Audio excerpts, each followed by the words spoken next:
G'day, hobbyists, and welcome to episode 1 of the Hobby Podcast, where we explore all things related to hobbies and passions. From trading cards to everything pop culture, I'm Dean Alsop, your host, and I'm joined by my co-host, Lee Kearns. And here I thought first time you'd just be able to do it, get it out. Almost nailed it. Right at the end there, I stumbled. But hey, this is the pilot episode after all. This is the first time we're doing it. We're going to leave the bloopers in just for a bit of fun, I reckon. Why not? People can see us for who we really are. Thanks for joining me on my casting couch over there, Colonel. Looking pretty good. Looking pretty sharp. Mate, it's comfy. I've got a pillow here. Yeah. The backdrop, it's thanks for having me. Yeah, no, the t-shirts look good. Shout out to Kearnsy for organising the hobby t-shirts. I was concerned that they weren't coming. They got to my door this morning, 9 o'clock. Which is wild. Yeah, and we're filming 1 p.m. same day. Yeah, nuts. Talk about leaving it to the last minute, hey? That's only us, right? Yeah, and that kind of leads us into what this podcast is going to be about. So whether you're a seasoned enthusiast or just beginning to explore the world of hobbies and TCGs and things like that, we plan to be your go-to destination for inspiration, insights, engaging conversations, again, from trading cards to anything that is pop culture related. Myself and the Colonel, we're across a variety of different things when it comes to video games and obviously trading card games, and we get involved in a lot of different conventions and things. I've never cosplayed myself. I'm sure you do. Oh, mate, I could see you like go dressing up as Daenerys or something like that. You'd fill out a blonde wig and a dragon on your shoulder. Something I look shocking. good in it, right? I got nice blue eyes. I could pull off Daenerys. God, it's already started. So what you can expect from the Hobby Podcast is each episode we're going to do a bit of a deep dive into different aspects of the hobby universe, from tips and tricks to industry insights, community spotlights. We're going to have international and local guests on. So whether you're looking to level up your playing skills, we plan on covering a lot of play stuff, just discover new interests, new games, or want to geek out with other fellow hobbyists, then you've come to the right place. With all that said, this podcast, though, isn't just about us talking at you. It's about building a vibrant community of like-minded people with the same passion for the hobby that we have. So there will be segments that we want community engagement, and who knows, you might find yourself featured in an upcoming episode. Yeah. So absolutely, that's the beautiful thing about this hobby, right? It's only fun when you get to do it with other people. So having you all reaching out, coming on the journey with us, that's what makes it fun. So yeah, that's it. That's what it's going to be about. It's not just about these two absolute box heads sitting here on your screens and in your ears talking at you. We want to talk with you guys. So without further ado, we'll probably jump into the pilot episode agenda, which for us, I think it makes sense that the first thing we discuss is who are we? Who am I? Who is that guy over there? and how did we get here? Yeah. So why don't you kick us off, Colonel? Absolutely. Well, thank you. Who are you? Who am I? Who am I? At the current stage, I'm a 31-year-old from Australia, and I'm a huge collector. So I have been collecting ever since I can remember.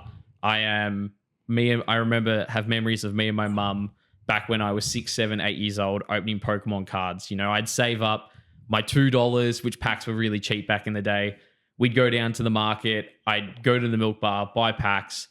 It was ingrained in me from an early age that collecting was like something that like I got it from my mum. And then after Pokemon cards, I turned 13. I became too cool for that, like we discovered girls. Yeah, I think we all went down the exact same path. Yeah, and at that stage, I was big into my footy, my AFL rules, and I was going to become the next Shane Crawford. So I was like really focused on my footy. That was never going to happen, by the way. Mate, if it wasn't for that one injury that I had back when I was 16, I would have been there. No chance. Fullback of the century, but no, and then bench warmer of the century. Well, come on, man. But after cards, I found pop vinyls. I collected pop vinyls for about 6, 7 years. Game of Thrones, Marvel, DC, World of Warcraft, whatever it is. I kind of collected it, and then found myself back in the TCG hobby about 5 years ago. So it was around XY Evolutions. It's a Pokemon reference set. I came back in, but I would consider myself a extroverted introvert. So yeah, That's an oxymoron if I've ever heard that. absolutely. We're Aussies, you know. We'll expect a lot of curveballs like that from the Colonel. Well, I mean, we're Aussies. Yeah, nah. You know, like we don't make a lot of sense half the time. But I love communicating. I love talking to people, connecting with people. You know, talking for hours on the phone, getting to know people, why they collect. That's what's really fun for me. But then I also am like quite reserved, and I enjoy my time to myself. Lots of video games. So I played World of Warcraft for like 12 years. Yeah. I've never played that. You really, I mean, it's kind of past it now. It's still out and there's still expansions. Yeah. But back in its heyday, it was the top game for over 10 years. Yeah. You know, World of Warcraft, then you had Burning Crusade, Wrath of the Lich King. These are games that at the time were top of the charts. Yep. And that was like really awesome. Is like Diablo part of that? Yeah, that's part of that world. It's part of the Blizzard universe. Yeah, okay, cool. So Blizzard, the company, had Diablo, StarCraft, and Warcraft. They were the three main games. Yep. But I would wake up in the morning, 5 a.m., and I'd be really quiet because mum and dad would be going to work. Yeah. And I'd be playing Warcraft, go to school, come back, play more Warcraft before dinner. Yeah. That's exactly why he was never going to play AFL, guys. Yeah. He's an absolute liar. I mean, if you're playing Warcraft from the moment you wake up to the moment you go to sleep, you're not playing AFL, mate. Absolutely. I was doing my best like new dad impression with limited sleep because I'd try to sleep, you know, get 4 or 5 hours because I was playing so many video games. Yeah. But I've always just been passionate about all things pop culture. You know, I sit there and some of my favorite TV shows are the likes of Game of Thrones, The Witcher, you know, sci-fi, dragons, imagination type stuff. So that's really me at the core. Yep. And I'm really fortunate enough to have lots of friends and family around that are also into the hobby, which makes it really fun. So that's me. What about yourself, Dino? Well, I had no aspirations of being a fullback for Hawthorn, I can tell you that much. You would never have made the team. I'm a Saints supporter, so I could have played for the Saints because we're pretty bad. But no, my hobby journey started like many others in our generation in the schoolyard in probably, you know, what year would that have been? Would have been, like the early noughties, I guess. Like pretty much right after Pokemon released. It was like the go-to thing. And I would have been in like grade 6 maybe, I think, in 1999. Mm-hmm. Yeah, because I graduated high school in 06. Showing my age there. Sorry, guys. Yeah, bit old. Was that make you 35? 35, that's correct. 35? Yeah, 35 and feeling alive. It's all good. But no, so yeah, that's where that started. It was definitely Pokemon. But then growing up, my brother and I played a lot of Yu-Gi-Oh! And that was sort of the first experience I ever had like playing card games. You sort of learned that, you don't just collect these things. Like they have an actual purpose. Yeah. Like their purpose is, you know, it's a trading card game. Mm-hmm. And then you can obviously collect it. So yeah, that was something that I was pretty passionate about for, you know, almost as you said, till you hit that sort of pubescent stage. And other things obviously become important. You start sort of, you know, going out more, or social life starts to become a bit of a thing. So, you know, we're all short of time in life. So you got to put things to the side. Yeah. And that was something that, you know, I had to put to the side. Yeah. Do you remember the best Yu-Gi-Oh card that you and your brother had? So funnily enough, right, in terms of especially Yu-Gi-Oh, because we grew up in Roval, and there's a place not far from Roval called Dandenong, and it used to have a really big market called the Dandenong Market. Mm-hmm. So we used to go there every weekend, and you know we would buy packs, but they were all proxies. It was all fake. I mean, we had a couple of those really good like Kyber starter decks, like the real stuff. Yep. But a lot of the stuff we ever bought to add on was fake, and I found that out during sort of when I got back into TCGs, and I've went to mum and dad's and grabbed this huge box of Yu-Gi-Oh cards, and I'm like, this is worth so much money. And then I got in touch with the Yu-Gi-Oh guy, and he's like, they're all fake. I was like, makes sense. Yeah, $2 packs from Dandy Market. Yeah, probably not legit. They serve their purpose though, right? 100%, man. As a kid, you would have you. Well, like I said, we were crashing decks, right? We were playing the game. So yeah, that was really fun. And then you kind of, like I said, got on with life, and kind of just didn't have the time for it.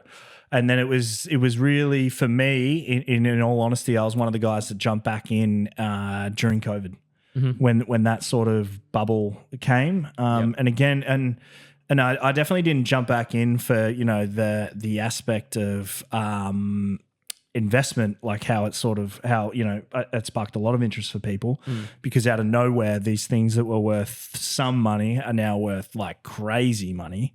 It was more just, you know, being locked up at home and seeing what the communities were doing at that time. You could really connect with people again, of course, while we're all locked up in our own homes.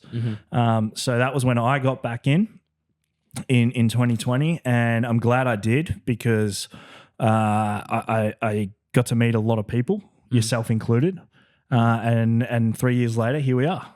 Yeah, sitting in my podcast studio, and now we're recording the hobby. Yeah, it's crazy. When we were chatting a little while ago, and it was like, how long have we actually known each other? Yeah, we hadn't even reached 2 years yet. But it feels like I've known you since I was a kid, you know, like, which is weird, because I still feel like because I just said 3 years, and I reckon we've known of each other for 3 years. Of course.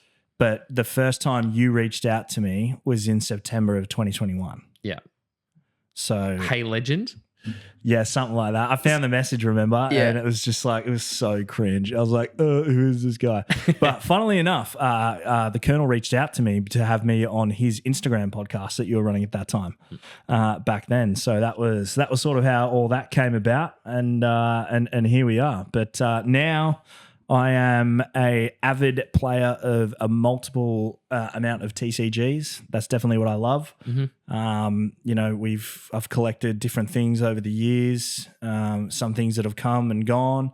But yeah, now my main focus around the TCG space is definitely playing. It's what I love to do. I don't collect as much anymore. I'll collect a few things here and there. Yeah. But playing the games and really getting back to my roots and what I used to do, as I said, like playing Yu-Gi-Oh with my brother, is what I love. Like that's my favorite. That's my direct involvement with the hobby, I guess. Yeah, of course.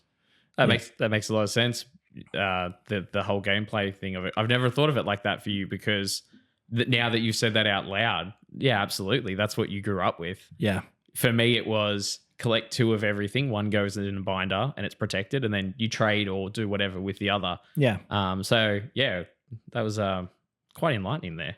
Yeah, it's one of those things. It's like, even when I got back in and I was collecting all the Rayquazas, which was awesome fun. And at that point in time, like, you couldn't really play the game, right? Because we're all locked up. Yep. Because we're in Victoria in Australia, and during COVID we had insane restrictions. You would not believe what we had to go through. Yeah. But there's a lot of positives that came out of that, this being one of them, this relationship and this now podcast. But since moving away from strictly just collecting those Rayquazas, which I collected and I sold, it served its purpose. It was good fun. When I got into MetaZoo, we'll cover that. But when I got into MetaZoo, that was the first time that I started playing TCGs again. Yeah. And that was when it sort of reignited the spark, and I was like, yeah, this is what it's about for me. Yeah. For me anyway, it's like this is it. That's what I miss. Of course. Like playing the games is fun, because playing a card game is, you know, there's so much to it. There's obviously the effort you go to initially to build out your deck and create something. Yep. Put that strategy together, and then sit in front of somebody else and try and execute that strategy while playing mind games with them, because you don't want them to know exactly what it is you're trying to do, or you want to create a false sense of security so that, you know, they may or may not play something. And that's what I love. Like, you know, that's fun. It's also, there's lots of adversity. You know, you might have the perfect deck, but on drawing cards, sometimes you've got to work against that. And you also learn that through playing multiple games and different people as well. You might get the ultimate hand and the game's over in 3 minutes. Yep. Or it might take you 30 minutes to try and figure it out. And that strategy, I know, like, we both play chess as well. It's that aspect of strategy and trying to work through that. So when I first reached out, I was talking to a bunch of friends and they kind of mentioned you and the type of person you were.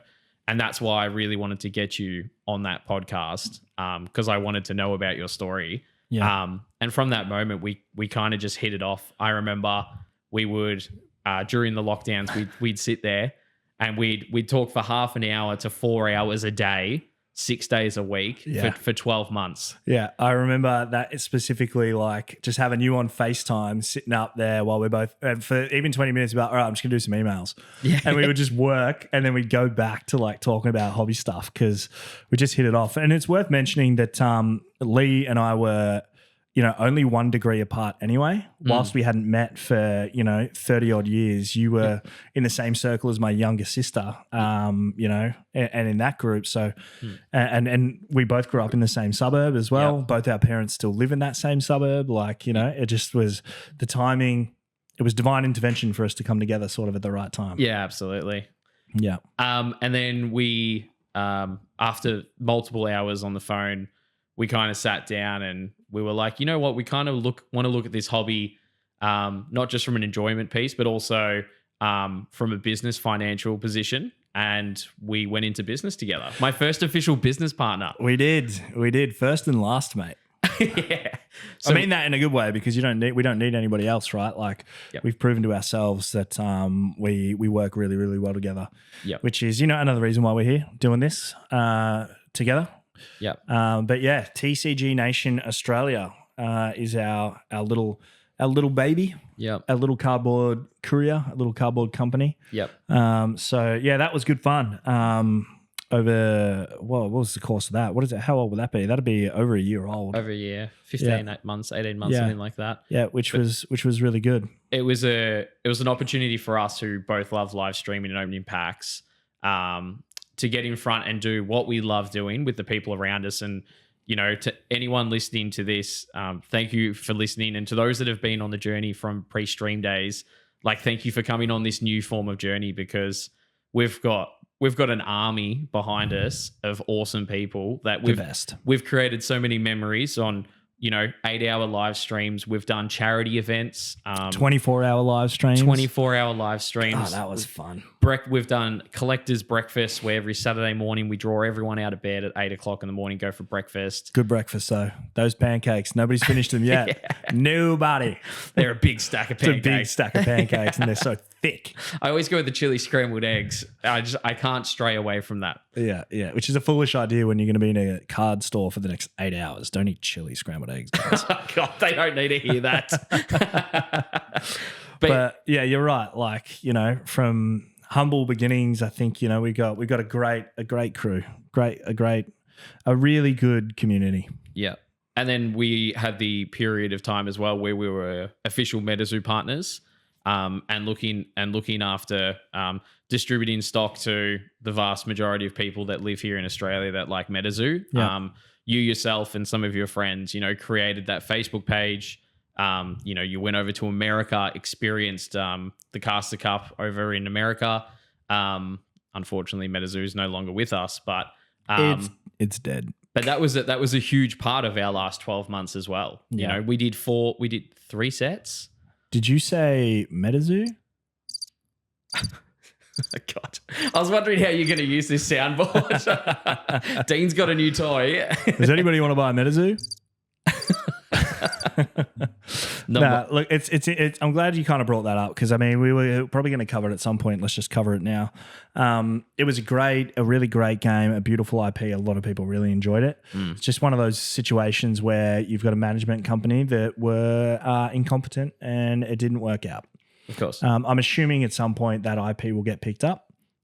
It's an IP based on cryptids that already exist. It's very well known, very well enjoyed, very well celebrated. Yep. So yeah, it'd be interesting to see what happens with that in the future. But MetaZoo did great things for us and the community. Like we talked about that when MetaZoo the demise was upon us and we all found out it was going to end. Yep. Everybody that I'd spoken to, we all just really cherished the memories that we got to create together, all the things that we did, like 4-hour, 8-hour streams, like sitting there together, ribbon packs, so many good things, utilizing that Facebook group to raise over $10,000 for a charity, Beyond Blue, here in Australia that it looks after mental health. There was a lot of positives that came out of that, other than the fact that it doesn't exist anymore. Yep. There was a lot of good times. Of course. From the good old MetaZoo. Yeah. Which leads us to now and the podcast. And the one thing that, like you said before, like the first and last person we go into business with, we wanted to create something where we could connect on another level with people outside of streaming, and also make something that's really accessible for everyone. You know, it's a one-stop shop. Like, we're hoping that as hosts, we can come and bring you all the news across all TCGs that you need. Come and have a bit of a laugh. If you're in the car on the way home, pop us on. If you're at home and, the other half has gone to bed, and, you put us on the YouTube because, we've got the video, watch us on there. But it's a way for other people to connect with us and for us to connect with them. And to connect them together. Yeah, of course. Yeah. Absolutely. Build that web out. So that's the goal, yeah. And that's what's led us to now. Yeah. Yeah. Speaking of, I guess we should probably hit up our very first segment, the hobby news. Love it. We've both been working pretty hard, trying to find what we think is relevant information to relevant TCGs right now. And yeah, I think we'll just go one for one. So why don't you kick us off with DB? Is it Dragon Ball Fusion World? Yeah, Dragon Ball. Which is a really interesting story. I'm actually keen to talk about this one. Of course. So leading on to the whole reason that you got drawn back into it in gameplay, and the whole reason you're enjoying playing games at the moment. DB Fusion is the new release of Dragon Ball gameplay. So the one thing you could... It's a whole new set though, right? Like... Did Bandai kind of put like a full stop on Dragon Ball Super, and Dragon Ball Fusion World is now like their new... It's the new meta. It's like the new era? Yeah, absolutely. Yeah. But the one thing that Dragon Ball has always had going for them is they've had the most phenomenal looking cards. You go through looking sets gone by, their cards look arguably better than anyone else's, but the one thing that they've had is dog gameplay. Yeah. And DB Fusion is their answer to bring amazing cards into amazing gameplay as well. It's a really simple format. There's two types of systems. There's Awaken and Combo in gameplay. So you have a hero that Goku is your hero in your deck, and when he loses half of his health, he gets awakened and he's more powerful. Yep. The aim is to attack the other person. I think both people start with 40 health. Yep. Attack them to 0. There's 3 types of cards. You've got your hero card, you've got your battle cards, and then you've got your extra cards, which are like items and stuff to buff up for the turn. Okay. And it plays really similar to like Pokemon. I'd say it's a mix of Pokemon and One Piece. Is it like a resource card? Like, how do you get the cards out? You use power or energy. So that's like the resource. That's the resource. Yeah. So you use energy. It's like energy cards in Pokemon or, Yeah. And the block system is quite similar, where you don't have to block the full amount, like in One Piece, but you just block and it's blocked. And it's blocked, yeah. But does that card then die if it's weaker? Well, I haven't played the games through yet, cool. But I just know that this Maybe is... we'll do that between this and episode 2. We'll get some... We'll try and get some cards and suss it out. Have a bit of a it play. Seems like, Dragon Ball is another one of the biggest, anime IPs in the world. Yeah, of course. And like you said, we've opened a few boxes over the journey, and the cards are unbelievable. Yeah. But they're worth nothing because the gameplay was too complex, or they just they had like 10 different types of rarities. Yeah. And it just became sort of too much to handle. It's I like that they just said full stop, start again. Like, that's good, right? Why if something's not working, don't try and massage it back to what it used to be. Yeah, of course. Like, just stop and fix it. And kudos to Bandai, because Fusion World seems to be pretty well received. Yeah. I mean, you can't have a product where it's, retail is 125 AUD and you pull like the best card out of the box and you can only sell it for $4. Yeah. That's what some of the SBRs go for. So, and is that because the gameplay's dead? Like we know in really good TCGs that gameplay is so important alongside that. Dragon Ball didn't have that. So yeah, I mean, it's still only fresh because I think it launched only about a month ago. So it'll be interesting to see if they can draw back that huge Dragon Ball audience that they lost a few years ago. But I think it's a fine line too, in terms of like creating the right collectability, because, you know, with those Dragon Ball Super cards, they made too many low rarity ones look just as good as the high rarity ones. Whereas One Piece, for example, you know, you've realistically got rares, which are foil, and then you've got super rares, which are like silver border foils. Yep. And then you go into your like alternate arts basically after that. And it's the alt art ones that are worth the big money. And then there's a bit of money in super rares for playability. Yeah. And then even some rares that are really playable, you know, you sell them as sort of play sets and things like that. So that, I think Bandai realized that they got it so right with One Piece. It made sense. Goes like, let's just turn it around. Yeah. Let's just grab Dragon Ball because the IP is so massive. Of course. And let's just fix what we made mistakes on. Yeah, absolutely. There's 25 years of nostalgia in there. And the way that Australian television was you watched Pokemon and Dragon Ball, you know, before school, in primary school. So, 100%. But yeah, that's DB Fusion. DB Fusion World. DB Fusion World. Interesting. So one set so far. I saw what's the highest rarity card? Because there's that silver Goku that I think sells for about $1,500 to $2,000. Right.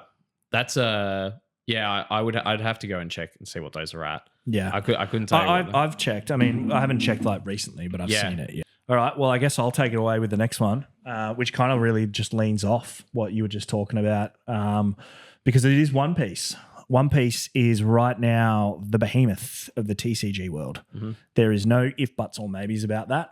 And I think it has to do with the player scene. I think more so than the IP, right? Because I know a lot of people, or not a lot of people. I know people that are very into One Piece now, and they're only watching One Piece now. Yep. And obviously they released the 10-part series of the live action on Netflix that covers a couple of seasons, and obviously they're going to keep producing those, which is drawing more people into it as well. Yeah. Because I've never watched One Piece. I'd heard of it. I think it was the generation just after us basically became what they would watch in the morning. Yeah. Instead of maybe Dragon Ball, it was, you know, Pokemon because it's always been around, and One Piece. Yeah. But so I've recently got into that myself because I had some friends that were playing that game, and I was like, you know what, I'll give it a go because again, like I like to play card games, right? And MetaZoo's gone now, so it's like, what am I going to do? What am I going to play next? Yep. I play a couple other games as well, which I'll touch on later. But One Piece is very different to other games that I've played in terms of it's very math based in the way that you sort of play that game. There's a lot of multiples and you're just basically working off multiples. If you're bad at math, you can still play the game. You probably just won't win any because, you know, again, you sort of think ahead a little bit like chess and do the math in your own pocket, like because you're using what they call Don cards, which is like your resource cards. Use that to play your characters. Everybody has a leader. So you and your opponent have a leader. The leader has a specified amount of life. It's usually 5 if they're a 1 color leader. If they're 2 different colors, it'll be 4. And the goal is to knock out all that life and then hit them for one final blow. You use your leader in conjunction with your resource cards and your other characters that you get out to basically swing at your opponent's leader. So it's a turn-based game. It's very fun. I'm really enjoying it. You were at Locals the other night and you saw me win a game in 3 minutes. And then you see some games that go for like 35 minutes. So, you know, it really depends on the different types of decks. But the latest set just came out, OP06. So we streamed a little bit of that. So every One Piece set has what they call a manga alt art. So it's the alt art version of the card. And then behind it, they have like the manga, you know, so like the comic book style artwork behind it. And they look really, really nice. And they seem to fetch anywhere from from $1,000 to $2,000, depending on the subject matter, who the character is. Yep. Some of the less popular ones are sitting around that $1,000 mark. Some of the more popular ones actually sit around $4,500. Right. Now are they playable as well, or are they just purely collectible? Yeah. No, because that alt art version is just another version of another alt art. Gotcha. So they're very much playable cards, Yep. and I do believe some of the heavy hitters at like national and regional events buy these cards to put in their deck to bling out their decks. Yeah. Okay. Very much something that happens. Yeah. But that's where I'm saying Bandai got it right in terms of you've got a really good playability and you've got a really good collectible chase to bring in both sides of that fence. Yep. Because you can't really have pure success without both. You're just you've got to really split it down the middle. Yep. So they've done that because manga alt arts, I believe, on average are like 1 in 3 or 5 cases. So they're not an easy hit. Big chase. All right. It's a big chase. But again, because the game is so successful, there's a lot of money just in the individual cards. Like we've opened some boxes and you can sell an alt art leader for $200, or you could sell a couple of secret rares, which, I think there's 7 or 8 secret rares per booster box of 24 packs. Some of those go for $3, some of those go for $20. Yep. It really just depends on the meta, and the meta seems to shift. The R&D is doing a pretty good job of shifting the meta with each set, but not annihilating the previous ones. So a little bit of support here, a bit of support there, and then a lot of support into 2 other colors that haven't really done much prior to or need to spice it up a little bit. Yeah, that's good, because I know in Pokemon that's not really the case. If you want to stay up with the meta, you got to collect the new set. Yeah. There's not too many decks that survive longer past 2 set releases. Yeah, that's what I mean. Again, this is where like the One Piece success story sort of stems off all these different things. I was just talking about mangas. I thought I'd mention the manga Luffy, which came from the set before this one. So Luffy's obviously the main character. He got a manga alt art card, and that recently in a black label from BGS sold for 15,000 Australian dollars. Unreal. Crazy, right? Unreal. It's to an investor, it's really appealing. You open a booster box of Pokemon, the top card might be $300, and a month later it's $150. Yeah. You open a box of One Piece, and you could pull a $15,000 card. I think it's one of those things too, though. I watch a lot of TCG markets, and they're always, even with Pokemon, right? You say it's $300, then it goes to $150, but then you wait like 6 to 12 months, and it starts to creep back up again. It's definitely just the human mentality these days of just the hype. Comes out, it's hype price. Everything's hype. And then the hype fades and the demand isn't there anymore because people aren't chasing it to show it off to their friends or have it. You know what I mean? Yeah. And then as time goes on, people are like, oh, well, now that card's not $300. I might buy one. And the more people that think about that slowly pushes the price back up again. Yeah, FOMO's and real. it all starts to recover. So it's a pretty similar cycle, I reckon, you'll see on a lot of different things. Print runs quite limited on One Piece in comparison to other TCGs. Yeah, it's something that is a huge discussion point right now. They've said they're doing an anniversary set, I believe, which will have reprints of specific cards from OP 01 to 04. And then the last set 05, the current 106, they said they'll do a larger print run in 2 waves. It'll be interesting. I still think the demand is going to be higher than the supply. Yep. Just because when you think about it, Japan print probably just the same amount, if not more, and there's an oversupply because it's one country. And then when you look at the English set, you've got Australia, America, England. I mean, America itself just would suck up so much. So it'll be interesting to sort of see how they go with their print runs because at the moment, box prices seem to be relatively high for One Piece on release on the secondary market. But you see that across everything, like it is what it is. It's just part of the trading card industry, unfortunately. But get your pre-orders in with your trusted LGSs early on, and then you won't have that issue. Or just buy singles. Like that's what I do. So I obviously now post MetaZoo, and I'm taking this more player approach. My goal is I'll rip 1 or 2 boxes to say that I did, like to enjoy it because it's fun, and you might pull that manga, but otherwise I just buy the singles that I need. Yep. I spent $150 2 nights ago on 12 cards for a deck that I want to play now. Great. And they're the 3 play sets of 4 cards that are the hardest ones to get, but they're the most critical to that deck. Yep. So I did that instead of going and spending 200, 300, 400, 500 on the booster boxes that they come from in the hope that I would get them. Yeah. I'm like, nah, I'll just buy what I need. Like that's because that's what I'm doing. I'm playing. So, it's like you look on some of these Facebook pages and people are sucking about the price of boxes or complaining about the price or unhappy with the price. And it's like, well, what do you actually want the box for? Like if you want the box just to open it to say that you did, then you got to suck it up and pay the price. Yep. It is what it is. If you want to open it for the singles, then don't buy the box, buy the singles. Because there's so many stores and people that are opening boxes and then just selling singles. Of course. So, it's just the world that we live in. Yeah. But one of our upcoming episodes as well, the topic is, responsible collecting. And we will be talking a lot about. We'll delve into that for sure. Of course. Yeah, for sure. That'll be a really good episode. I'm excited for that one. So there's regionals tomorrow because today is the 22nd of March, 2024. So there's an online regionals that's taking place tomorrow. So basically they have, because they don't have an official online client yet. So it's like a webcam run regionals. I don't really know how they do it. I've watched it.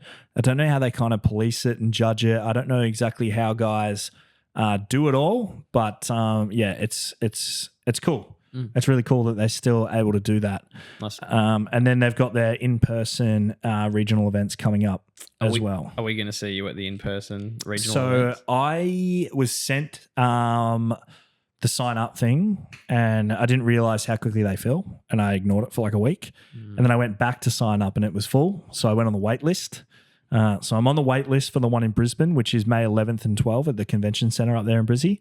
So if I get like a seat, I will go. Yep. I will go. Those events are the best. It was like when I went to Casters Cup in America for MetaZoo, the one and only Caster Cup they ever actually ran. But that's a no-brainer for me to jump over to that stuff.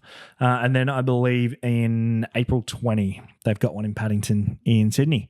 So for a game that's, I'd say probably only 12 months old, they are supporting their players. They're putting on the right events, the right pricing for those events. They're going hard. So like I'll give you an example. Nationals, I think it was like the top 3 or the top 8 got uncut sheets of like the alt arts and stuff from the set in OPO5. Crazy. They were selling for $25,000 a sheet. Get good. Get good quick. Get good, guys. Get good. Don't worry about pulling a manga. Just learn to play the game, enjoy it, and go win. Go win. It's nuts, man. So I think even I wish I knew what it was, but I think from one of the recent nationals as well, the 3rd or the 2nd place card got a black label and it's on eBay for $1.2 million. Crazy. I mean, it hasn't sold for that, right? But that's what the guy wants. That's the asking price. Yeah, so that's pretty nuts. And then the next set to come out for One Piece is called EBO1. So that's like their first sort of anniversary set. It's like a bonus set. It's not part of that original or that standard release. Right. But I'm super excited for that. Cool. I've already opened some in Japanese, which is really, really fun. Nice. But yeah, that's due, I think, around the 3rd of May. Okay. Yeah. Is that like original art from the previous sets or brand new art and cards? No, it's all brand new stuff. Yeah, okay. Yep, all new art. It's not that anniversary set with reprints and stuff. Yeah. It's its whole own other set. Yeah, cool. Awesome. And then that pretty much rounds out One Piece. I felt like that was going to be probably the longest one I had to talk about because there's been a lot going on in there. It's probably the one I'm most involved in myself. Yeah, of course. Yeah, you've been going really hard in that space. What did you think the other night when you were at Locals?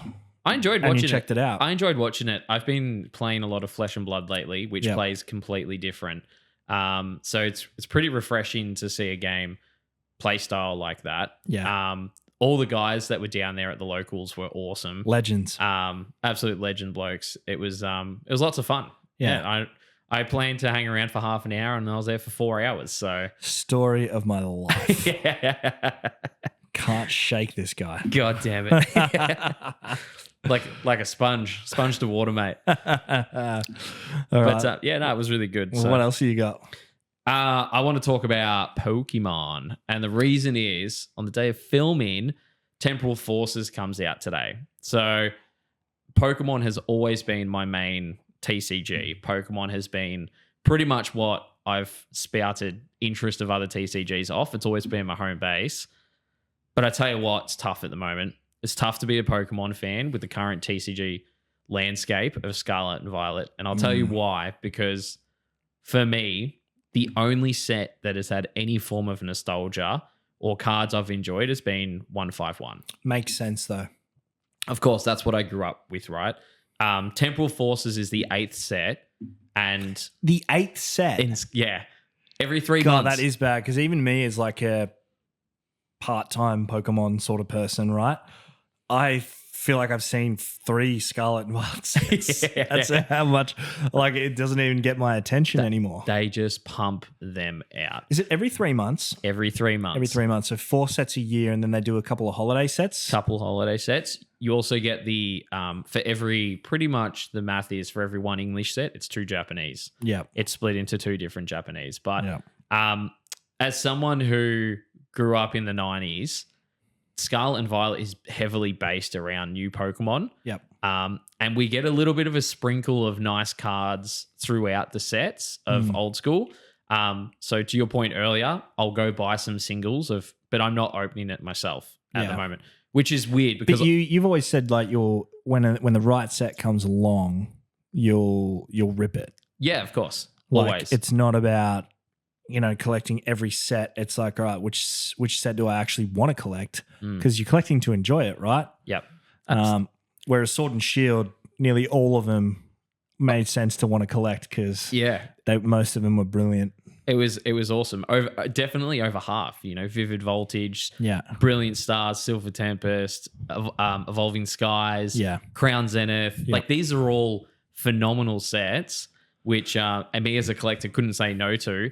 But Scarlet and Violet, outside of 151, I just haven't been drawn. Now, I'm not. There is beautiful cards. Paradox Rift with its Mew, Shining Fates with the Mew card. Paldean Fates. Paldean Fates. I said Shining Fates, didn't I? You said a lot of different things first. I know. I was kind of going through like Shiny Fates, Shine-In Fates, getting confused. There's 185 sets. Is there 185 Pokemon sets? You can forgive me for getting one name wrong, but Jeez, I did not know that. I did not know there was that many sets. there is out there. Yeah, all right, that's crazy. But yeah, so this new set that's come out today is another one of those sets which I will probably be skipping as a collector because it's heavily based around the new type Pokemon. So the big draw cards. What are these ones called? What's their type now? So they're tied to the legendaries from when we were kids. So the Entei, Raikou, and Suicune dogs, they've now got... Aren't they cats? Because Suicune looks like a dog. The other two look like cats. Big cats. Everyone calls them the dogs. Let's put it in the poll. They're dogs. I don't know. They're dogs. You're a dog. If I had a pet Entei, I'd be calling him a good boy. I'd be treating him like a dog. Still say that to a good cat. No, you can't. The cat just walk off. Would give you nothing. I don't know. And then it's also got Cobelian, Virizion, and Terracoin. I don't even know who those are. No, they're like Gen 5, I think, or Gen 4. Yeah, I stopped listening after Gen 3. Yeah. So this set is based around them, but it's based around like their alternate arts. They're described they're described as relatives. So these new Gouging Fire, Raging Bolt, Walking Wake, Iron Leaves, Iron Crown, and Iron Boulder are relatives to the original dogs that we love. I saw an image of the giraffe type Raikou and I was like, Who is in charge of artwork now? What is this? Sack 'em. Yeah, it's really difficult. The only one I can mildly get around is Anti. And it looks like, you know, in The Lion King when Simba puts his head through the ferns and he's got all this, like, he's got the big mane. Yeah. Like, that's what this Anti looks like. Oh, man. It's like, that's what, so I can get around that one slightly. But it's definitely a little ridiculous. I think Pokemon need to just how do you even save it? Like, it doesn't need saving, right? Because people still love it. Like, it's getting bought up. I guess it's one of those things. We were raised on a different style. We're a different generation, and maybe the current generation really likes that style. Yeah, that's all they know, right? Maybe they look at old school cards and go, "Why is the artwork so small? I can't even see it." Yeah, like, you know, and it's only that little bit shiny. Yeah. Whereas they would see a holo in the modern sets and be like, rubbish. They don't care about that. It needs to be full art, or or a full art or bust. Yeah, yeah. The other thing, though, is that like the people that are still playing the games, that's where they formed their relationship with these new Pokemon. So I don't play the games anymore, but when I was younger, you know, Gold, Sapphire, Ruby, Diamond, all these games, when I think through some of my favorite Pokemon, there were Pokemon that featured heavily in those games as well. Yeah. So it's different, and you see it as well at the local store when the kids pull these big hits, and like that is their Entei or their Ho-Oh or their Lugia or their Ray, you know? Yeah. But yeah, the two big cards in this set, one of them is the big card because it will be from a collectible standpoint. The other one is because my other half loves this Pokemon, and if I don't get this in a PSA 10... It's like a Diglett full art. Yeah, it's a Lickitung. What? There's a Lickitung full art. Porge loves Diglett, not Lickitung. Porge is a Diglett. And then she also loves Lickitung and Lotad. They're the three. The ugliest three Pokemon of them all. If she had a party, if she could click her fingers, it would be those three. That's wild. But the biggest one is the Morty's Conviction Gengar. That's going to be the card that trumps all. As far as rarity, it's not the top rarity. So those alternate dogs that I mentioned earlier, they're the ones that get the special illustration rares, which is the top level of rarity in this set. Which is what everybody wants now. It's what they're chasing, But the Gengar will be the hit. It's similar to in, you know, Scarlet and Violet base and these other early Scarlet and Violet sets where the alternate Caridion, like no one could care about. Caridion, who came up with that name? I don't know. There's ice cream cones and gears for Pokemon, you know? Oh, man, there's some things I've seen, like a Snom and like a Garbodor. Garbodor, the one that's like garbage. Yeah. Like, I was like, man, are these guys like, are they having a joke? Like when they come up with this, go, oh, let's make this Pokemon and put it out there and see what people say. Yeah, I feel like it's just to throw it against the wall and see if it sticks. Yeah, I tell you right now, guys, it don't stick. It don't stick. It ain't sticking.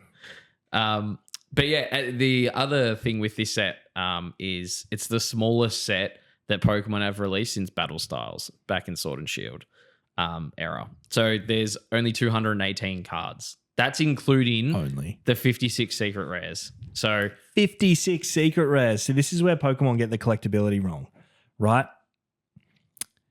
A secret rare should be like one of 100. You know what I mean? The secret rare should actually be rare. Yep. I understand you can have like your level of these alternate arts and stuff. Yeah. But imagine what would happen. I mean, it'd almost be chaos because Pokemon's so big, it'd be really hard to do. Like, you know, actually put a chase card in, like a card that's like one of 500, like what Magic do now. Yeah. Magic do serialized cards. What would Pokemon look like with serialized cards? They would break the market. Could you imagine like a one of one Charizard? Yeah, but I don't think you could go down that road. Like, yeah, that's what I'm saying. Like, you'd make it 500. 500 would be like the smallest serialized number that you would have. Because, Pokemon's so big. Like, you know, with MetaZoo, they had secret rares that were one of 100, or some that were one of 10 or one of 20. Yeah. And even those are really hard to pull. And that market was like, with 0.8% of what the Pokemon market is, you know? Yeah, so of course. Pokemon would be tough if you were to do a one of 100, like 100 cards numbered to 100. Yeah. those cards would be worth some money. But right now, Modern is missing that. Like it's the old vintage cards where they've been destroyed over the last 25 years because they've been out for so long that there's value there. Yep. There's no value in Modern as such in that aspect 10, 15 years from now because now everybody sleeves their cards. Yeah. They put them or they get them graded. It's very different. We didn't have sleeves when we grew up. We had ring binders that had dirt and dust in the slots and you just put as many cards in as you could. Yeah, of course. You know what I mean? It was very different back when we were in that level to where people are now. Yeah, and the whole society has changed with cards as well because you never used to turn on the news and see, you could have a house deposit sitting in your cupboard. Yeah. So everyone went looking for their cards. Everyone's got, Facebook Marketplace and these other avenues to sell the cards. It's not like you walk into your nan and pop store on the corner and you find these cards because people know they're worth something as well now. Yeah. It's really, really hard to find those. But, the set drop today on filming Temporal Forces, it'll be interesting to see how it goes. I couldn't tell you what the market will do in relation to these cards because, I've spoken to lots of other collectors around our age and they have very similar sentiments in the way they feel about the sets. Yep. And I must also admit as well from a streaming perspective, a lot of people are more active in joining in with those older sets and less with the new. I think their overall enjoyment as a whole, I can safely say is down. The Obsidian Flames Charizard, which has like a party hat on it. It's like a crystal card. It's probably the closest thing to the Moltres Zapdos Articuno from Hidden Fates. Yeah. You can pick that up now for $65. It's and crazy. That's the biggest card in the set. It's Pokemon, take a look at what you're doing. Stop. Just stop. Stop before. Just stop. Just stop. All right. Stop it. But yeah, so that's all I had for Temporal Forces. Yeah, cool. Well, we started off with a couple of big ones. We're moving to Disney Lorcana now, which is relatively new TCG, not a relatively new IP. Everybody knows what Disney is. And it's been a really cool set. We've opened a couple. We've opened a little bit. So they're just about to release their fourth set. So they had the first chapter, then they had Rise of the Floodborn. And then currently out now is Into the Inklands, I believe it's called. And then Ursula's Return is the next set. So all those four sets would have released and come out before Australia actually gets access. We're not slated to have access till August. But, we did what we usually do and imported some from over in the US, which was expensive. But we were able to stream them and just get them into hands and enjoy it together. So, that's really cool. I haven't played that game. I understand how it plays and it's not something that I would play. Just the style of the game goes. Yep. So I won't be playing it, but I think Disney is amazing. It's very nostalgic for all of us as well. Yep. Even when we were opening those first chapter boxes and we're pulling, Aladdin's and Mickey Mouse and the cards from Frozen. I've never seen Frozen, but You've never seen Frozen? Are you telling me you have and you don't have like a daughter or something? You just watched Frozen? Mate, surely everyone has watched Frozen by now. It's like the Lion King of the last 5 years. No, the Lion King is the Lion King of the last 5 years. There's no... Frozen is some princess who, mind you, the most expensive card from the first set is the enchanted version of Elsa. So enchanted is the highest rarity. It's like a full art with a really nice Sergi foil pattern on it. Yeah. But I think that even sells for over $1,000 USD in a PSA 10. Yeah. So there's a bit of money there. I mean, there was all this talk about Lorcana when it first came out that it was going to be printed demand. I've heard that on a few different occasions now, but it all seems to kind of get soaked up, right? Like when the new set comes out, that's the one that's for sale everywhere, like in shops and big box stores and all that stuff, not the older sets. Yeah. The price just keeps sort of going up. So I don't know.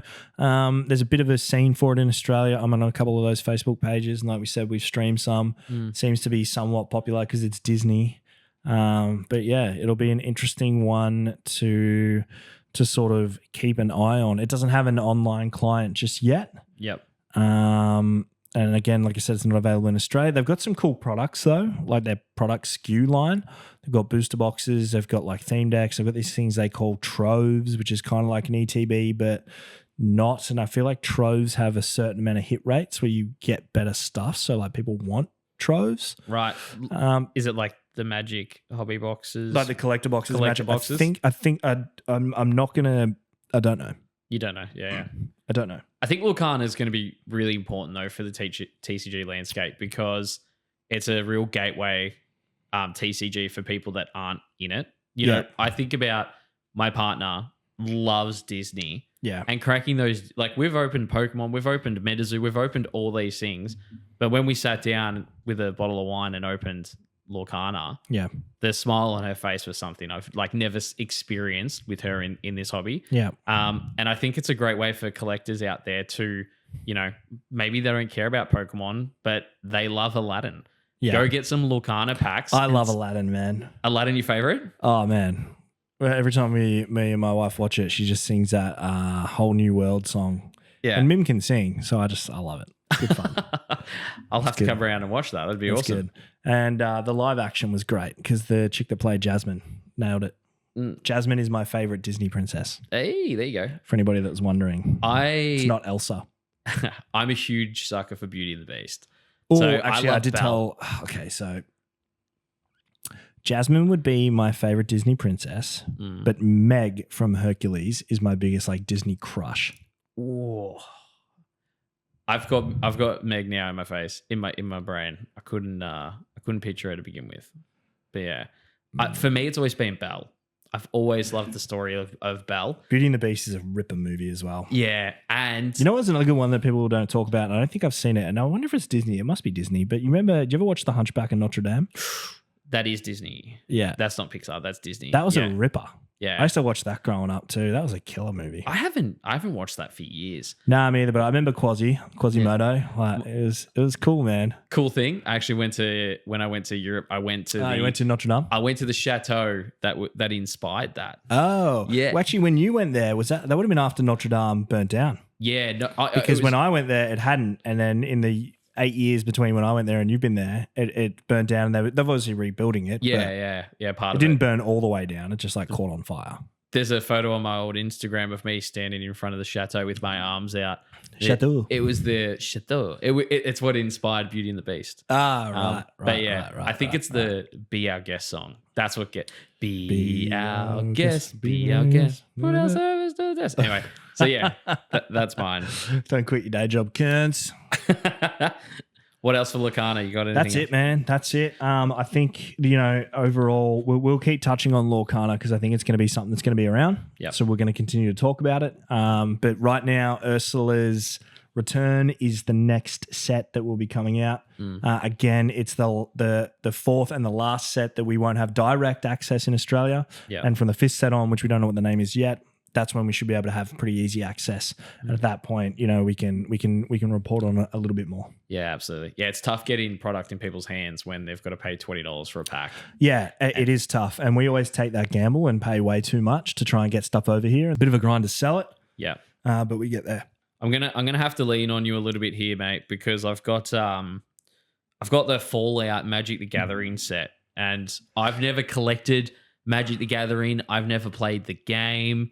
And then also on the side, I've also never played Fallout, which I know a lot of our friends. Why did I give you this one to report on them? I've got no idea. Absolute pencil. Hey, Kearns, I know you don't know anything about any of this. Can you report on it for us? Yeah. So all I'm coming to the table really on this one is the set. The standard Kearns, you bringing nothing to the table. God. We got him. You got to use the second button. Hey, I got a lot of buttons, guys. Literally, this is going to be really short and sweet. Set launched March 8th. Yep.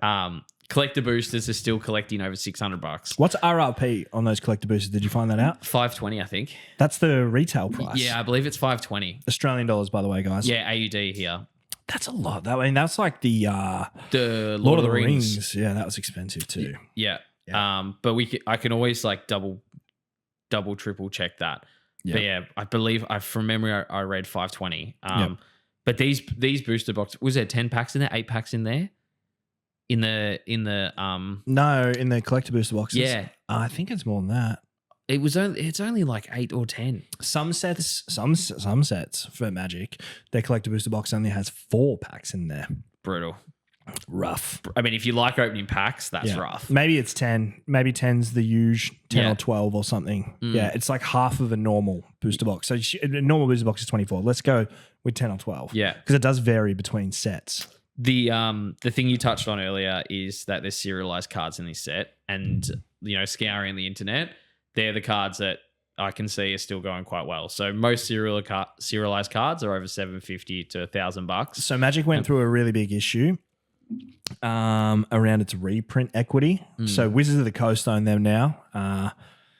And yeah, there's a lot of videos out there anyway. Like people talk about it all the time, but they've just gone through they're sort of doing what Pokemon's doing. They're releasing sets every 3 months. Yep. And they've utilized a lot of their reprint equity in terms of playable cards. And that sort of started to fizzle out. So then they had to go down the route of going, all right, well, let's serialize some cards and create the collectible chase again, because we kind of reprinted all the equity out of the playable cards. Yep. So that's why, that's how they've sort of got to where they are, I think. And like you mentioned, that the exchange or the value in opening these boxes now comes from hitting these serialized cards. Yeah, of course. Or dog meat. The dog in Fallout. That I collect when I was going really hard on pop vinyls, even though I never played the game, I got a dog meat pop vinyl. I don't know who that is because I haven't played Fallout either. Right. But I know what Fallout is. And I think these Universes Beyond sets that Magic are doing are really cool. Like we talked about that in the past, just between you and I, like Lord of the Rings, Doctor Who, Jurassic Park. Jurassic Park. They're doing Fallout.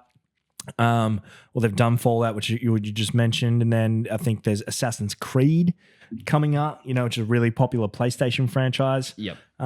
So yeah, they're doing things. It's just the Magic purists from it's been around for 30 years, 31 years, Magic. Yep. So the purists obviously don't necessarily love the way that it is now, but it's a necessary evil, right? Because prior to that, like I said, they reprinted all their equity out of it, so they had to go down that serialized path. Yeah, of course. But still, it seems expensive. Expensive collector box. I found a lot of people in play have at some stage come from Magic. I feel like Magic for a lot of players back 10, 15 years ago was kind of really like the only TCG that people would play. It's just been around the longest. Yeah. So a lot of the Flesh and Blood guys, used to play Magic. And now they've switched to Flesh and Blood. A lot of the MetaZoo people that we met, when we were running the MetaZoo plays had come from Magic. A lot of people, I think, have just played Magic in the player space. Like, even now I can say, because when Lord of the Rings came out, I really got into it and I was playing Magic. Yeah. But yeah, again, great game. Not necessarily the way I like to play TCGs. Yeah. I found my niche again with One Piece, and there's another game that's only a couple of years old, not even a year old, I should say, called Sorcery, which plays like nothing else as well. And that's really cool. So I just play what I like to play, not what everybody else is playing. Yeah, of course. Per se, because I know a lot of people playing One Piece, but I play it because I like it. Yeah. That's all I had for Magic. I'll have to do Magic a bit of a better service next time, maybe. Well, I mean, we can only talk to what's out there and what's happening, right? We're not here to pump up anything or shut anything down. We're literally like, all right, over the last month, what sort of TCGs have been in the news and we've had experience in and things we've found interesting, and that's what we're going to report on. And then as we go through this, you'll see there's a community section where we want you guys to tell us what you want us to talk about. So like we said, we've got to just speak at you this time because it's the first episode. Yeah. And from then on, we want to keep you guys keep you involved. So the last one, no, I've got a couple, but the next one for me is Star Wars Unlimited. I saw you playing some of this the other day. Man, it was cool. It's a cool game. It's a really cool game. So it came out 2 weeks ago, the middle of March or at the start of March. and yeah, it's actually nearly sold out everywhere. I don't think they did a huge print run for it. The box has a really cool vintage vibe. The cards are really sort of vintagey looking. And I wasn't really drawn to it for that reason. But myself and one of our mates decided that we would go halves in a starter deck and play it and check it out. And it actually plays really cool. It's got some really unique mechanics. One of them being you sort of go into these phases and you literally just take turns to do things. So if I play a card, that ends my turn. Then it goes to him. He can play a card and ends his turn. Yep. If I attack, then it ends my turn and it goes to him and he can attack. But then there's this thing called taking the initiative. So when you run out of things to do, you basically reach over, or you might have it and you take the initiative, which means you get to go first next turn. But it also means that you now pass and you can't do anything for the rest of that phase. So I could then still go, all right, well, I'm going to play this, I'm going to play this, and I'm going to attack with that and that and that. Cool. Yeah, it's a really different sort of gameplay mechanic that I haven't come across before. Yep. And the field's split into like two different ones. You've got like ground units and sky units, and ground units can only attack ground units and skies can only attack sky units and stuff like that. But yeah, it's cool. It's a really cool game. In terms of the collectability stuff, it's definitely the gameplay cards, sort of like from a One Piece aspect to a degree. The cards that are more playable or working into the early sort of deck metas are the ones that are making, or you know, you can get some kind of return on. I think the average price for a booster box is $180 to $200. It's pretty good. There's cards in there that sell for $700. Yeah. So they've got showcase versions, showcase foils of the most sought after. Then you've got hyper speed foils, which is where like you got the hyper speed lines all the way around the side of the card. It looks really cool. Nice. Then you got your basic ones. So yeah, it's been interesting. It's fun. It's something that I'm definitely going to just enjoy myself on the sly. You know, I'm not going to put too much money or time into it, but I'm gonna play it when I can because it's kind of cool. Yeah. And I've always been a bit of a closet Star Wars fan, not like a huge one, but you know, the original 3 movies, episode 4, 5, and 6. Yep. I watched those religiously growing up. They were really, really good. So the second set's coming out in July.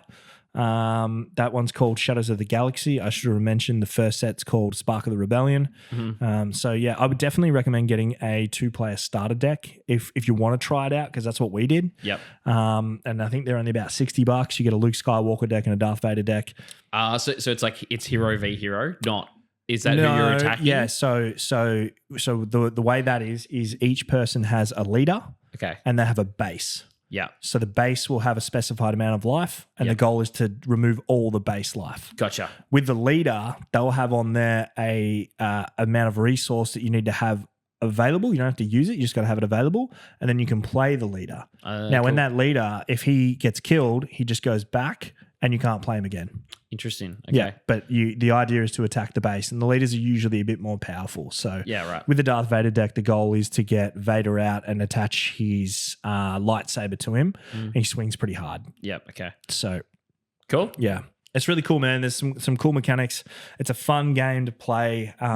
Definitely up for playing it with anybody that's in Melbourne and listens to this and wants to hang out. We can run some games for sure. Yeah, of course. Maybe one day we can have a Star Wars viewing as well. We can sit down. I'm just looking at the time too. Like we'll make sure that the news segment isn't usually this long. Like this is the pilot episode, right? So you know we didn't know how long these are going to take. We want to keep these episodes to about an hour. What are we at? We're at an hour and 10. Cool. I mean, hey, it's not that far. Not that long. That's all right. Just getting to know you, getting to know all about you. Sorry. Yeah, don't ever do that again. Awesome. This TCG is something that's really close to home for me. What are you touching? Nothing. I was going to just touch this. End podcast. See ya. New host available. New host spot available. Okay, so this is something that I'm a little bit ashamed of because this launched November last year. Now, similar to Lorcana, didn't launch here in Australia till where people are only getting boxes as of this week, right? So you see, we're filming this late March, so 4 months it's taken for these product to get here, but Upper Deck have released Blizzard Legacy? Yes. I haven't a clue about the Blizzard universe. My childhood. Well, you talked about World of Warcraft at the start of the episode during our main sort of discussion. Yes. About that being a big thing for you. So this is obviously huge. That there's a Blizzard like collectible card game. This outdoes. Did you buy any boxes yet? Got a case. Nice. 12 boxes. Yeah, sweet. When are you opening them? I want to come help. I need you to watch a few. You need to be worthy of it. I've decided. Yeah, you can't just enough. come across and open these boxes. I don't even want to be there. Just do your thing, and I'll do mine. I'm gonna have the Blizzard music on, surround sound at home. I'm gonna ask the roommate and the partner to leave, and it's just gonna be like me, the boxes. Yuck! I'd picture all these like candles and stuff. It's just lame. I'm out. This is across all of Blizzard. Hey, that's not fair. That's not fair on this. I've got the buttons, man. This is across Warcraft, Heroes of the Storm, StarCraft, Diablo, and Overwatch. So there's going to be some sick artwork. There's insane artwork. Yeah. The really cool thing about this set, so like I said, it's by Upper Deck, is each department have kind of submitted their own artwork. Yep. And their own kind of like rarity of cards.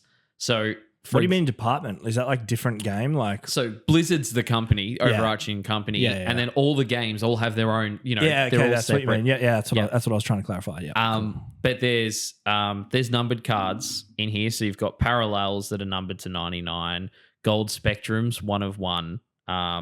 You've got sketch artist cards from World of Warcraft. Yep. And then you've got Overwatch have these Talon charged parallel cards that are only for Overwatch. So, are these just collectible cards or playable cards? I don't know if it's playable. Upper Deck wouldn't really release. I think it's just collectible. Yeah, I don't feel like because Upper Deck is like a sport card kind of card producer, I guess.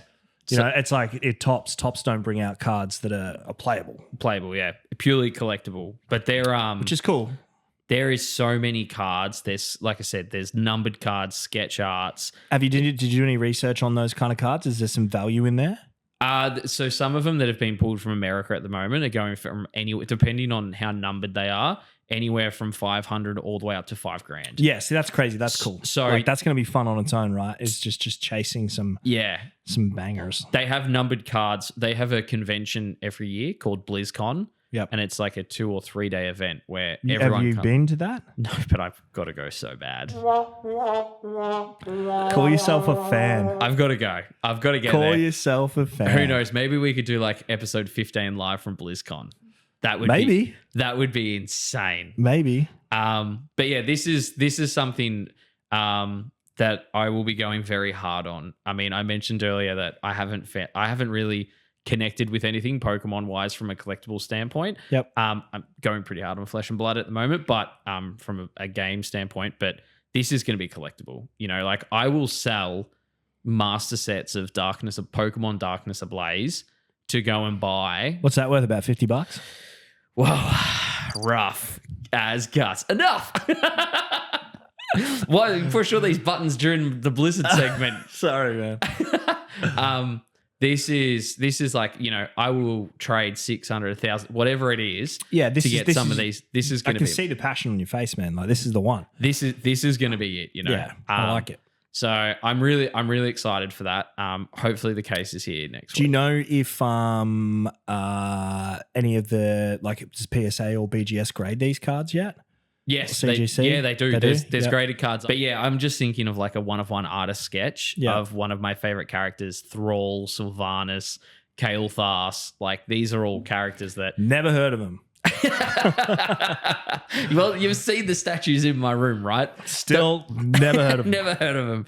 But yeah, this is huge. This is like... you could be saying asparagus, potato martis, spaghetti-natus, and I'd be like, sounds legit. Similar to Avatar. Yep. Avatar: The Last Airbender.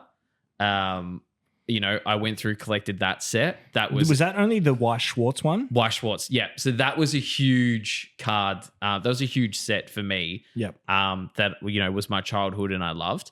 I've got the same thing here. With the Blizzard Legacy. So sweet, man. I'm really excited to, once we get that in hand, to share some of that. Yeah, that'll be cool. I definitely want you to, I think everybody will agree. We'll touch on that once you've experienced it and opened it, because I think that'll be really, really cool. Yeah, of course. Really cool.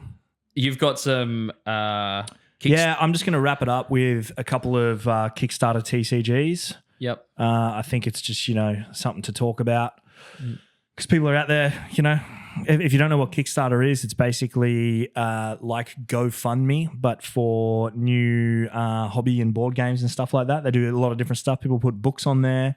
People make pins and plushies and stuff on there. Like you can just, you basically go there. They tell you what they're going to do, pledge a certain amount of money, and if they hit the funding amount, they'll make it. Yeah. So there's been a few TCGs. It seems like it's the way for new TCGs without existing IPs to make their way into the world now. Yep.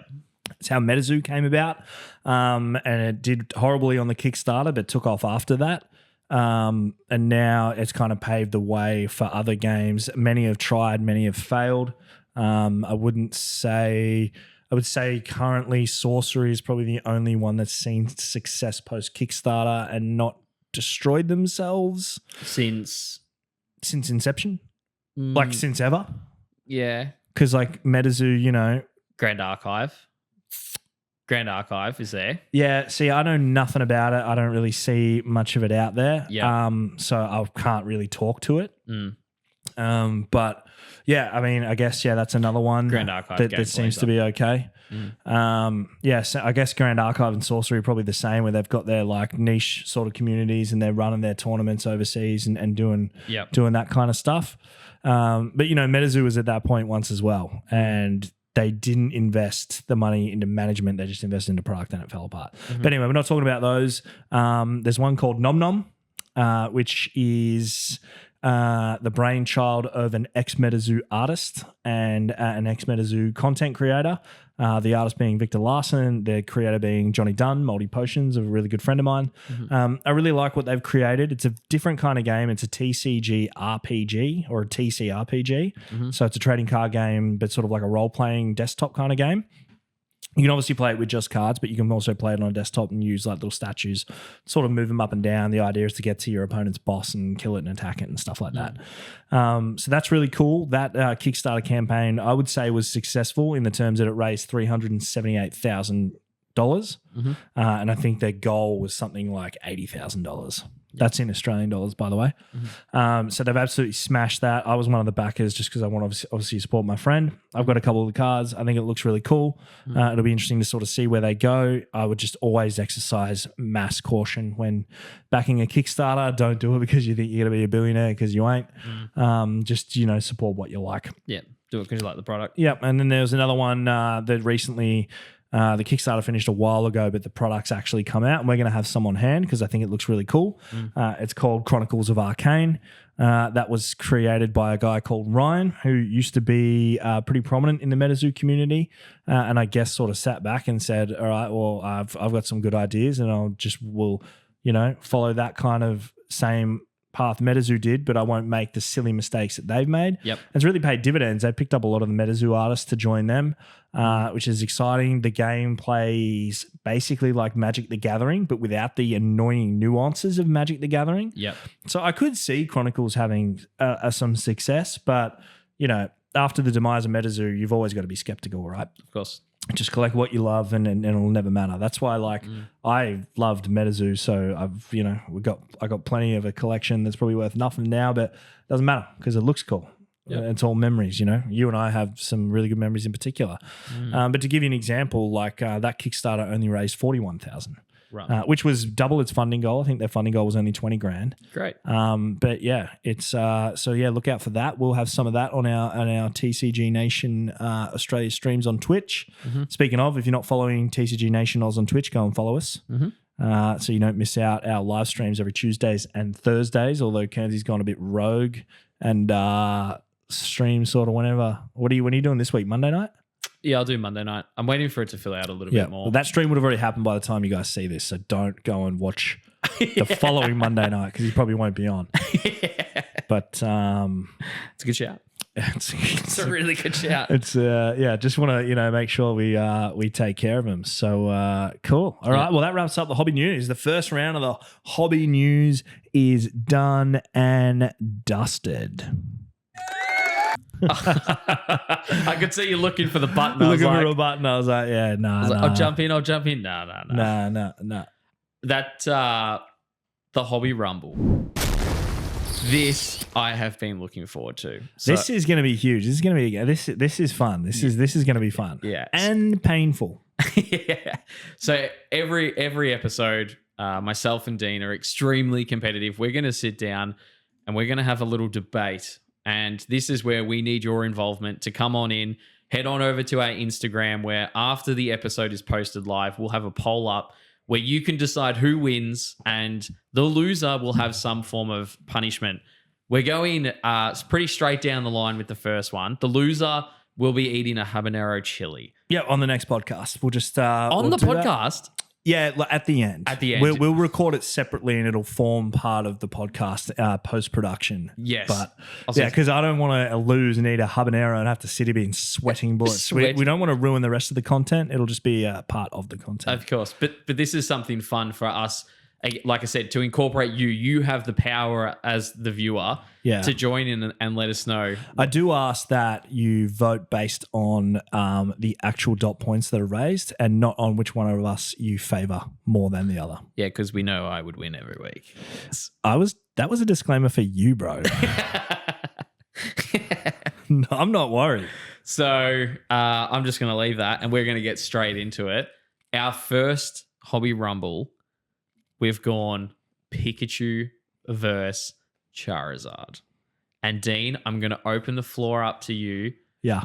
And your squeaky little electric rat. Oh, man. What an interesting one. Not really.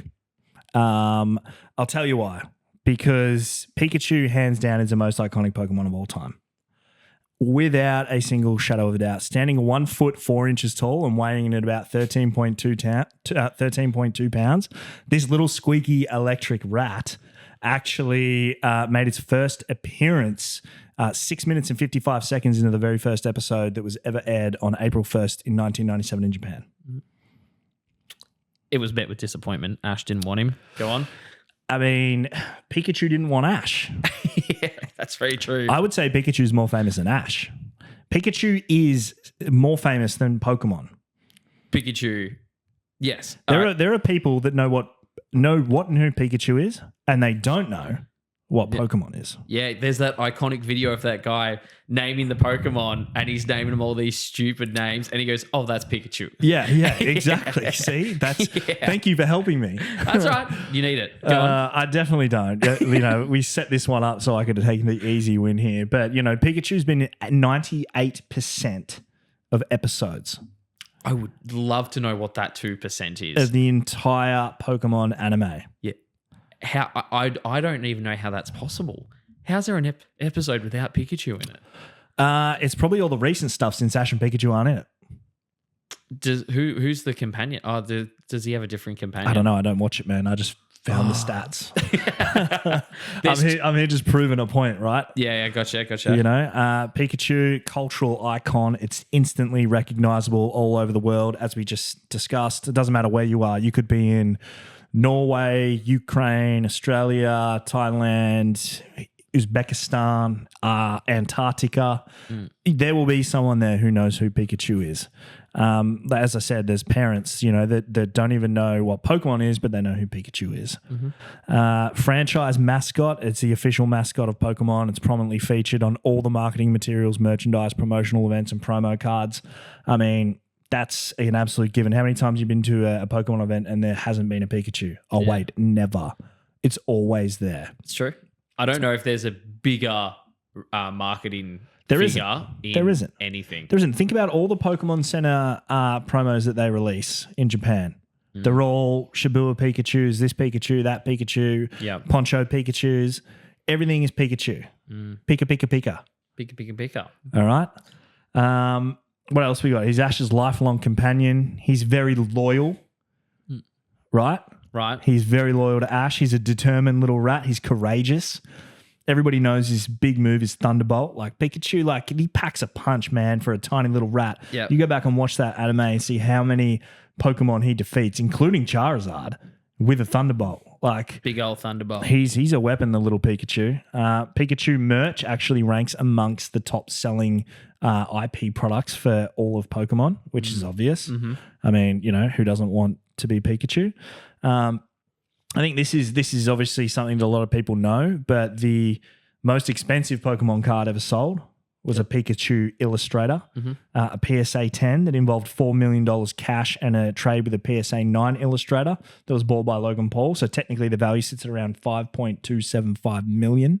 It's a lot of money. It's a lot of money for a Pikachu card, mate. A lot of money for a Pikachu card. Not to mention other cards as well, like the Trophy Pikachu number 3. I think that sold for well over $300K USD. Then other trophy cards that fetch about $100,000 USD, all Pikachus. Yep. So he's the king of that domain as well. He's appeared in every single Pokemon video game they ever made, except Black and White. Wow. Interesting. Black and White, you had to trade him. Otherwise, you could not find Pikachu. Interesting. To like catch him. It's a great little stat there.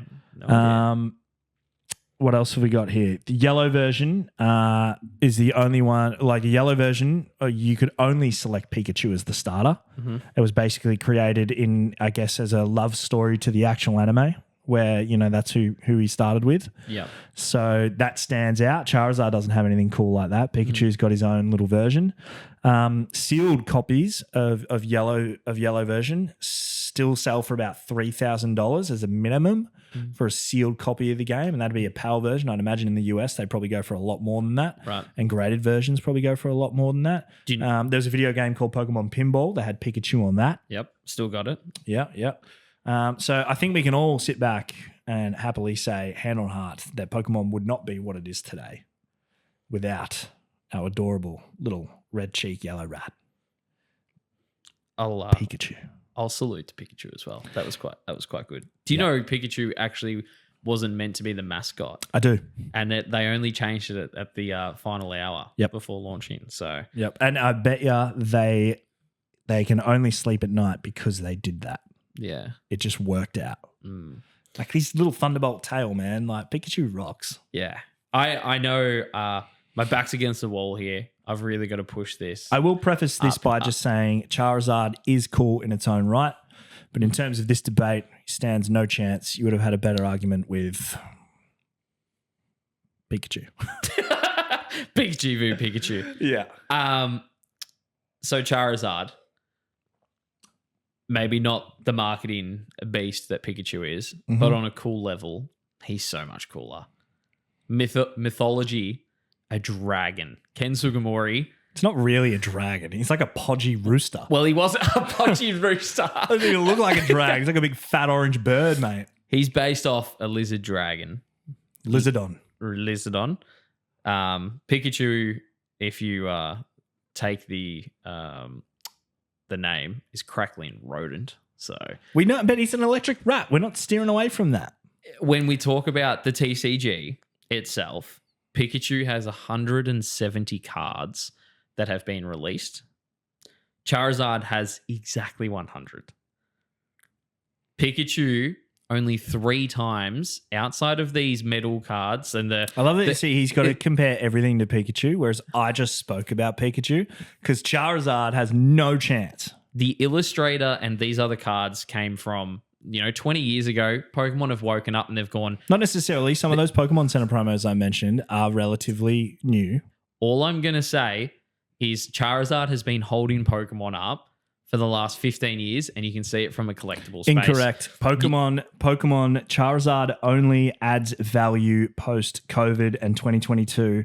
That is the only time that Charizard now really adds value, whereas Pikachu has added value for 25 years, mate. 25 years. When you go to the news and they bring up Pokemon cards and whenever people use Pokemon cards as a reference in any article, it's always the base set Charizard. Incorrect. It You can't always say in is. any article. That is completely, that is defamation. 95% is Charizard. I right? won't allow it. Scrub that, guys. That doesn't count. So you know what you can't scrub is that out of the 170 cards that have been created, Pikachu has only been the main pool 3 times. Because it's the promo. It's the mascot. The Black Star promo, which was He just handed me the win. which was the Lucky Stadium, which had the Charizard in it. So he's only really got 2 by himself. Vivid Voltage, the Rainbow Chunkachu. Which is a ripper card, by the way. And it is a great card. Holland Phantoms, EX Gold Star. Also, absolute belter of a card. In comparison, 34 times Charizard has been the main card in the set. Talk about flogging a dead horse. They look at that and go, if we're going to release a set of Pokemon cards, Charizard has to be the hit because it's what the consumer wants. It's funny, though, because you were talking earlier about a Charizard in the most recent set that started at, say, this much, and now it's worth like this much. Pikachu cards go up in value. Charizard cards go down in value. And you said it yourself. Speak about defamation. You said it yourself. All Pikachu cards go up and Charizard will go down. How's that? The base, when we... What else you got? You're losing right now. When I met you and Pokemon was, at its hype, people were opening first edition booster boxes not to chase a Red Cheeks Pikachu or a Yellow Cheeks Pikachu. Oh, they're pretty excited when you hit a Red Cheeks Pikachu, though. They were chasing the Charizard. Yeah. Base set. Thanks to Logan Paul. We opened... I have your exact reaction. You opened a packet of cards on main stage. We sat down and opened a full base box. We did. Do you know what common cards you pulled alongside the Charizard that you pulled? Pikachu. Do ya? Yeah. Yeah. And what was your reaction when you pulled the Pikachu? Oh, yeah. There's Pikachu. You went, oh, cool. This is great. And then what happened when you pulled the Charizard? Everybody else went off. Lids were off, mate. Yeah. We were high-fiving. You were Look, I know Charizard has its place, right? But we're talking about who's the most influential Pokemon in Pokemon. It's Pikachu.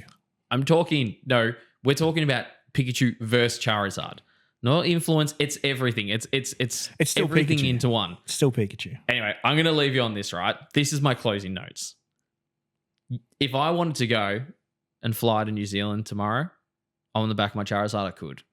You couldn't do that on Pikachu. If I wanted to fly around the world, I could jump on Charizard's back and I'd be gone, right?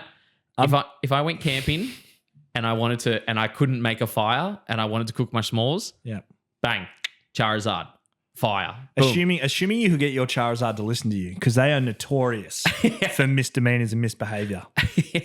Yeah, well, I'd train mine really well, right? By the way, Pikachu could start a fire with its electric thunderbolt.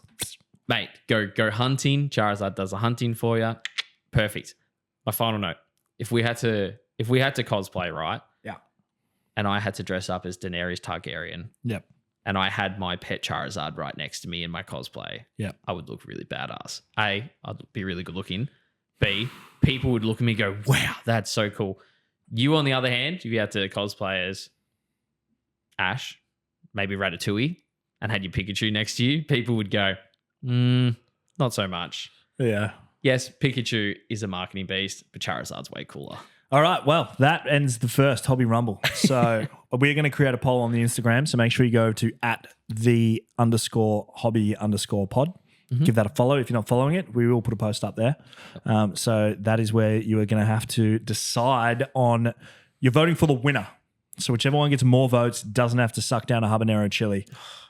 It's got to be Kernsey. Like it's complete. I'll know. All right. Because it's Pikachu. It's Pikachu. But anyway, we hope you enjoyed the first Hobby Rumble, and we look forward to bringing to you. So that's going to be different. It's not going to be Pokemon every time by any stretch. Mm-hmm. We just figured it'd be the easiest way to kick it off, to sort of get it rolling. Of course, would be with a battle of the beasts. And if you have any suggestions, like, reach out on the socials as well. If you think there's a really good debate in there that we can have, we'll rumble. Well, that brings us to the next point. So the next segment is going to be the hobby heroes. I haven't heard these, by the way. All these sounds I'm hearing for the first time. He said he did something with the soundboard. It's no, we're not. It's so the Hobby Heroes. Basically, this is going to be a segment every month when we're going to have either you guys write in. Or we're setting up a phone line so you can call in and leave a voicemail. We'll actually play it on the podcast.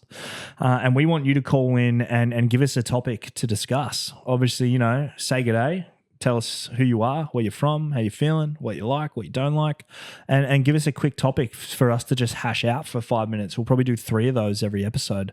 So we'll pick 3 each month, and we'll go through and have a bit of a chat. And we want to get you guys involved and cover some things that you want covered that we might be missing, and things like that. So Hobby Heroes, that's going to be a bit of fun as well. Of course. Really looking forward to that. Yeah, it'll be good. It'll be good. So I guess that probably brings us to the end of the pilot. I think we've sort of ticked all our boxes. It was a good first episode. It feels like it's gone for an hour and a half. To be fair, like it feels like it's gone for a while. Yeah. Maybe turning the aircon off wasn't the best idea, but hey, if it provides better audio. We'll suck it up. Good thing is we're moving into winter and out of summer. That's very true. Very true. I think we're keen to hear what you guys think. Definitely give us as much feedback as you can on episode 1. We don't anticipate it to be perfect. It certainly wasn't perfect, but we're looking forward to what's coming next. So the schedule will be every fortnight an episode will come out, but they will alternate. So you'll have an episode like this once a month, and then you'll have an episode with a guest once a month. We've got our guest locked in for the next episode. It is an international guest, very well known amongst many TCG communities, been on TV, been on the news, been on a lot of different things. We're excited to have them on.